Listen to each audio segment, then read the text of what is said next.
হবে মানুষের কল্যাণ এবং সর্বোপরি আমাদের যে দায়িত্ব এবং কর্তব্য, সেই কর্তব্য দায়িত্ব পালনের মধ্য দিয়ে আমরা আগামী দিনে সুন্দর বাংলাদেশ রচনা করব। সারা পৃথিবীর মধ্যে মানব জাতির মধ্যে কল্যাণ সাধনের জন্য আমাদের সর্বরকমের প্রচেষ্টা থাকবে, প্রয়াস থাকবে। এই হোক আমাদের অঙ্গীকার, এই হোক প্রত্যাশা। এই অঙ্গীকার ব্যক্ত করে, এই প্রত্যাশা কামনা করে আজকে নবীন প্রবীণ সমস্ত শিক্ষার্থী এবং আমাদের মাঝে যারা উপস্থিত হয়েছেন, আমাদের প্রধান অতিথি, বিশেষ অতিথি মহোদয় এবং অন্যান্য অতিথি, আমাদের কলেজ পরিদর্শক মহোদয়, যারা আমাদের দীর্ঘ সময় দিয়েছেন, আমাদের এই প্রতিষ্ঠানের পক্ষ থেকে সকল শিক্ষক শিক্ষার্থী কর্মচারীর পক্ষ থেকে তাদের প্রতি আমাদের অশেষ সালাম, কৃতজ্ঞতা এবং ধন্যবাদ জানিয়ে আজকের অনুষ্ঠানের প্রথম পর্বে এখানে সমাপ্তি ঘোষণা করছি। আল্লাহ হাফেজ, সবাইকে ধন্যবাদ। আসসালামু আলাইকুম ওয়া রাহমাতুল্লাহ।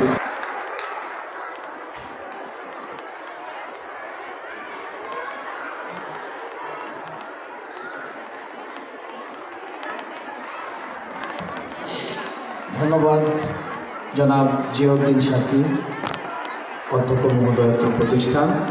ওনার মাধ্যমে, ওনার বক্তব্যের মাধ্যমে আজকে ইন্টারমিডিয়েট সময়টা সবচেয়ে গুরুত্বপূর্ণ, ছাত্র জীবন সবচেয়ে গুরুত্বপূর্ণ।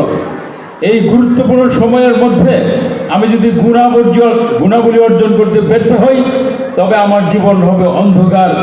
এই জীবন দুনিয়ার সফলতা, আখিরাতের সফলতা, সব সফলতার মাপকাঠি হচ্ছে আমাদের সৎ গুণ অর্জন করা, সৎ কাজের আদেশ করা, অসৎ কাজে। উচ্চশিক্ষা লাভের ক্ষেত্রে শিক্ষাঙ্গনে পড়াশোনার জন্যে আমরা আমাদের সুযোগ পেয়েছি, আল্লাহ তাআলা আমাদের সুযোগ দিয়েছেন। আমাদের প্রধান অতিথি মহোদয় যে কথা বলেছেন, বিশেষ অতিথি মহোদয় যে কথাগুলো বলেছেন, এই কথাগুলোর সারাংশ হচ্ছে আমার সহপাঠী অনেকেই কিন্তু আমার মধ্যে নাই, তারা ঝরে গেছে, তারা অভাব অনটনে আছে, বা তারা অনেক ধরনের নিগ্রহের শিকার হচ্ছে, বা তারা সমাজের বঞ্চিত লোকদের মধ্যে আল্লাহ তাআলা আমাকে সবল এবং স্বাবলম্বী করেছেন, আমাকে শিক্ষিত করেছেন, আমার মধ্যে সুস্থতা দিয়েছেন। এগুলোর মাধ্যমে আমরা আমাদের অনুষ্ঠান শেষ পর্যায়ে চলে এসেছি। আমাদের ধারণ করতে হবে, পালন করতে হবে এবং লালন করতে হবে। এই কথাগুলোর সব জায়গায় পাওয়া যাবে না। এই সমস্ত কথা হীরার চেয়েও দামি, কারণ এগুলা কথা আমার জীবনের জন্য দিক নির্দেশনা। জীবনে যদি আমি সফলতা লাভ করতে চাই, প্রত্যেক বড় মানুষের কথা মনোযোগের সাথে শুনতে হবে, ধারণ করতে হবে, মানতে হবে, পালন করতে হবে, লালন করতে হবে। এটা আমাদের জন্যে সারা জীবনের একটা সম্পদ হয়ে থাকবে।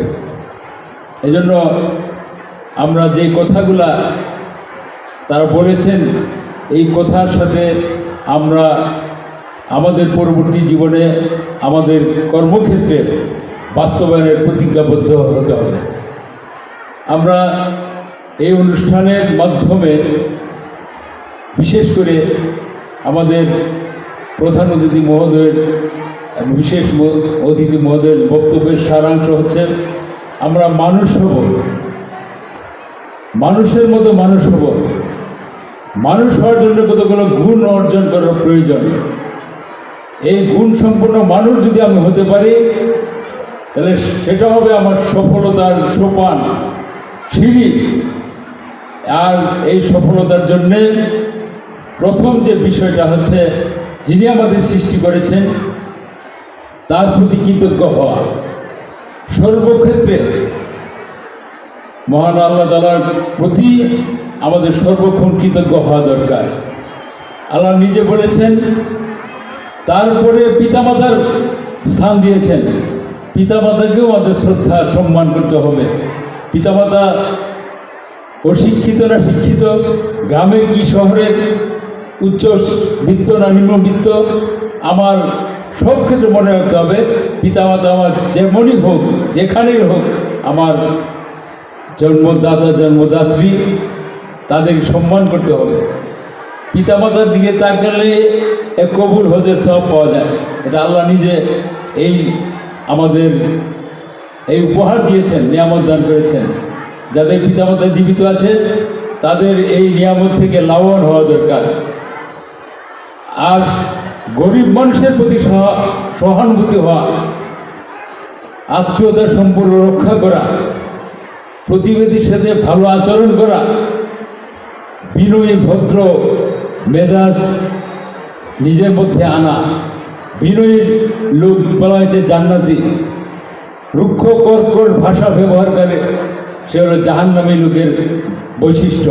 এই জন্য আমরা সবাই বিনয়ী হব, ভদ্র হব, পিতামাতার প্রতি কৃতজ্ঞ হব, সর্বপ্রতি সৃষ্টিকর্তার আল্লাহ তাআলার হুকুমকে মানব এবং আমাদের যিনি পৃথিবীর মধ্যে সবচাইতে যিনি দামি ব্যক্তি, আল্লাহর কাছে সবচেয়ে প্রিয় মানুষ মহানবী সাল্লাল্লাহু আলাইহি সাল্লামের আদর্শ অনুসরণ করব। প্রত্যেকটা ক্ষেত্রে আমরা যদি এই কথাগুলি মানি আমাদের জীবন সুন্দর হবে। আর জীবন সুন্দর হলে জীবন সুন্দর তখনই হবে যখন আল্লাহ তাআলা আমার প্রতি সন্তুষ্ট হবেন। আর আল্লাহ তাআলা তখনই সন্তুষ্ট হবেন যখন আমরা ভালো করব।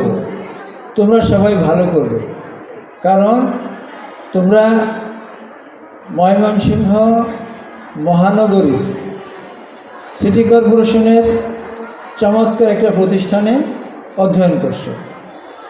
আমরা কিন্তু গ্রামে স্কুলে করেছি, তারপর উপজেলা লেভেলে কলেজে পড়েছি, তো তোমরা কিন্তু সুযোগ সুবিধা বেশি পাচ্ছ। সো সুযোগ সুবিধাটাকে তোমরা সদ্ব্যবহার করবে, এটি আমাদের প্রত্যাশা। তোমরা নিজেদেরকে উচ্চ মাধ্যমিকটা খুবই কম সময়, কাজে এই সময় যদি সঠিক রেজাল্ট না করা যায় সারা জীবন কিন্তু তোমরা ক্ষতিগ্রস্ত হবে, কাঙ্ক্ষিত লক্ষ্যে পৌঁছতে পারবে না। কাঙ্ক্ষিত লক্ষ্যে পৌঁছে যাও, ভালো করো নিজের জন্য, পরিবারের জন্য। আমরা যেভাবে লেখাপড়া করেছি, যেভাবে আমরা প্রতিযোগিতায় এসেছি, এখন কিন্তু আছে অনেক। তোমরা সবাই ভালো করো এই প্রত্যাশা করছি এবং দোয়া করছি। আর আমাকে এই প্রতিষ্ঠানে আমন্ত্রণ জানানোর জন্য প্রতিষ্ঠান প্রধান সহ অন্যান্যদেরকে ধন্যবাদ জানাচ্ছি, কৃতজ্ঞতা প্রকাশ করছি। সবাইকে আবারও ধন্যবাদ জানাই আমি বক্তব্য শেষ করছি। আল্লাহ হাফেজ।